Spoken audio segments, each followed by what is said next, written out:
Here is a man who once said that everything that happened in life should happen at halfway to dawn. This is the righteous Bojambo, and it's time to talk about Billy Strayhorn.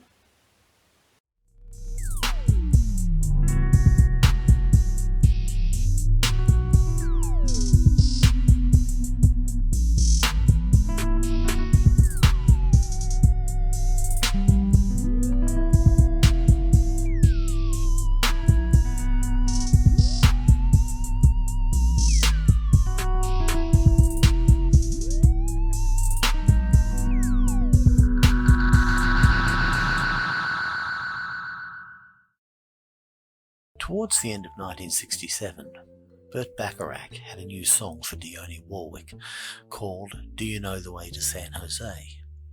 Dionne didn't think much of it, she still doesn't, but she was a pro and took it on the chin, made the record, won a Grammy, and that, it seemed, was that. But Bacharach didn't give her Do You Know the Way to San Jose as such, did he? He gave her too often forgotten lyricist Hal David, who posed what became one of those eternal, unanswered questions of this American existence. Of course, David had no need existentially to ask the question. He'd been stationed in San Jose during the war and knew full well how to get there. But by April 1968, when the song was released in the wake of Tet and the face of the collapse of the Great Society, America perhaps needed to ask that question. But Hal David's shining moment was obscured by the fame, the glamour, and the reputation of his friend and partner, and he continued the eternal second bill in the credits. A month or so before Dionne Warwick took the somewhat reluctant delivery of what was to be her biggest hit to date, another of the classic canon's great undercredited talents breathed his last in a Harlem townhouse. This was a man whose most famous work also concerns directions to a destination, a journey admittedly 370 miles less than that of Hal David's. However, he worked for a far mightier master who cast a far longer shadow. His name was Billy Strayhorn, and his is the story that we're here today to tell. Billy Strayhorn is one of the great architects of American music. I choose the word architect very deliberately, largely out of extreme reluctance to bandy about the word genius. Other people do that with rampant regularity and it all gets a bit slack and tawdry. Strayhorn was supremely gifted. He wrote around 1,000 pieces, songs, suites, scores, movie soundtracks. The soundtrack for Anatomy of a Murder is a masterpiece. Themes and dance pieces.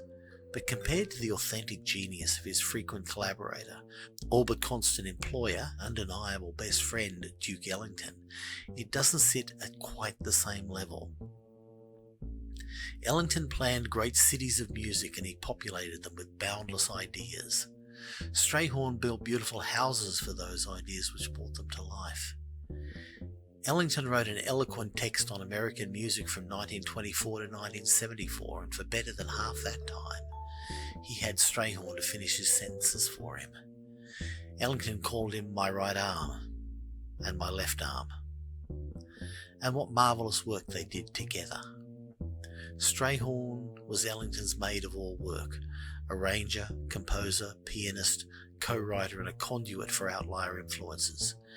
He crafted, constructed harmony, polished, played on and oversaw 27 US top 30 pop hits with 4 US R&B number ones, including all-time classics like Coco, Flamingo, I Got It Bad and That Ain't Good, Don't Get Around Much Anymore, Perdido, A Slip of the Lip, Sentimental Lady, I'm Beginning to See the Light, Do Nothing Till You Hear From Me, and I Ain't Got Nothing But the Blues. He also wrote the theme tune, which Ellington's band would have played easily 1,000 times, the quite un-Strayhorn-like Take the A Train, detailing Ellington's instructions on how to get from Greenwich Village to his house in Harlem, as well as now standards such as Sea Jam Blues, Main Stem, My Little Brown Book, Satin Doll, Chelsea Bridge, Lush Life, Daydream, Something to Live For, Lotus Blossom, A The Flower is a Lovesome Thing, and As He Lay Dying in Hospital from Throat Cancer, the surprisingly jaunty Upper Manhattan Medical Group. Strayhorn was also Ellington's credited collaborator on many of his larger, more ambitious suite-based works, such as A Drum Is a Woman, The Queen's Suite, and the superb Such Sweet Thunder. He probably wrote countless others, but Ellington was notoriously stingy with credits. He once said of Strayhorn to an audience, while taking in the applause after a show, "You know, Strayhorn does all the real work. I just come up and take the bows." While Ellington doubtlessly exploited Strayhorn, who from time to time chafed under the lack of credit and did express unease or dissatisfaction, no doubt Strayhorn considered the benefits of his relationship with Ellington to outweigh the slight, and perhaps also for the shy Strayhorn, the absence of the spotlight was not entirely unwelcomed. From Ellington, Strayhorn did receive some very important considerations. Most importantly was the affirmation of his talent. As a scrabbling musician in Pittsburgh, locked out of his preferred career in the then all-white world of classical music, to be lifted out of obscurity by one of the greatest figures in American popular music must have been tremendously validating. He was also provided with access to a world and a mode of work which was sympathetic to his character and conducive to his following his proclivities and curiosities. A frequently lonely figure, Strayhorn lived a life driven by his sensitivity, devoted to his own pursuit of beauty, love, and an impeccable aesthetic. As a gay African-American jazz musician, he soon learned that the latter two communities were seldom at peace with the former, but in Ellington, who was his polar opposite in personality, he found a father figure and a man who gave him the basis of a world in which he could live and work. Ellington forbade any teasing of Strayhorn by his band, and they came to regard him with genuine respect and affection, nicknaming him Wheelie, and becoming the family circumstances that denied him in Pittsburgh. But as it is wont to do with the good, death came too soon to the man. Throat cancer claimed him in 1967, ending a near 30-year career of challenges unshirked in a body of work distinctive and uniquely valuable. Right to the end he was writing. Blood Count and UMMG are both considered amongst his finest work, and they were composed literally on his deathbed. Billy Strayhorn was 51 years old. The quiet, studious Strayhorn, for all his formidable, unique and indispensable gifts, seemed to typify in his being shadowed by the brilliant, gregarious and shamelessly self-publicising Ellington, an exemplar of those not counted in the classic canon's great man narrative. And our job here on The Righteous Bojambo is to challenge the great man narrative. However, as death came to Billy Strayhorn, so did the tributes. From a world grateful for song, from a community grateful for a dignified and productive presence, and from the African American people proud of a strong ambassador. Only today is the full scope of Strayhorn's work, now as it is being picked apart from Ellington and being reassessed and marvelled at, for its diversity, its complexity, and its ability to both viscerally and psychologically communicate joy. The finest tribute to him, of course, came from Ellington, who, devastated by his old friend's death, recorded a beautiful impromptu version of Lotus Flower with the band audibly packing up from the recording session in the background, him lost in private reminiscence for his best friend and artistic foil, which was included on an album entitled And His Mother Called Him Bill. Ellington also spoke the eulogy at Strayhorn's funeral. He spoke English perfectly and French very well, but condescension did not enter into his mind. He demanded freedom of expression and lived in what we consider the most important and moral of freedoms. Freedom from hate unconditionally. Freedom from self-pity even throughout all the pain. Freedom from fear of possibly doing something that might help another more than it might help himself. And freedom from the kind of pride that can make a man feel that he was better than his brother or neighbour. Billy Strayhorn, one of the great yet improperly acknowledged architects of American music.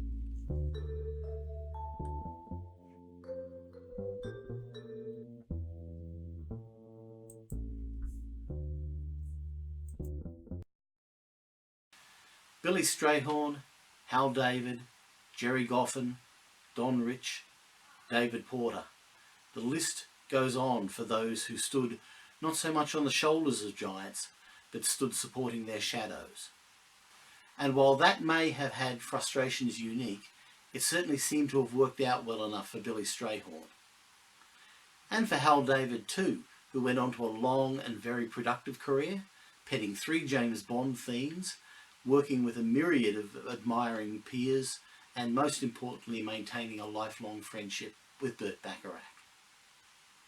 I hope that despite its wide-ranging digressions you found this presentation informative and that it piqued your curiosity.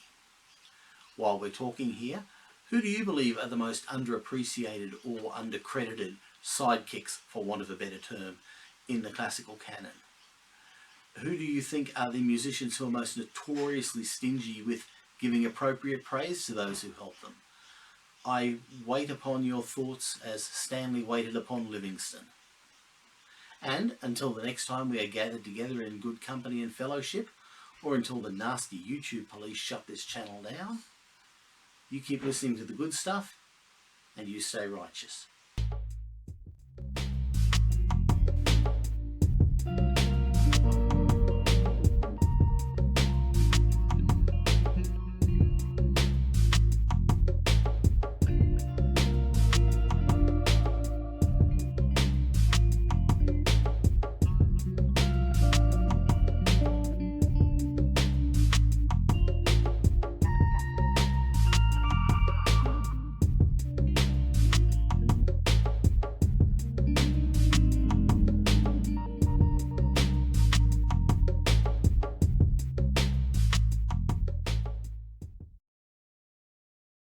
Billy Strayhorn, Hal David, Buddy Rich, David Porter, Buddy Rich, shit.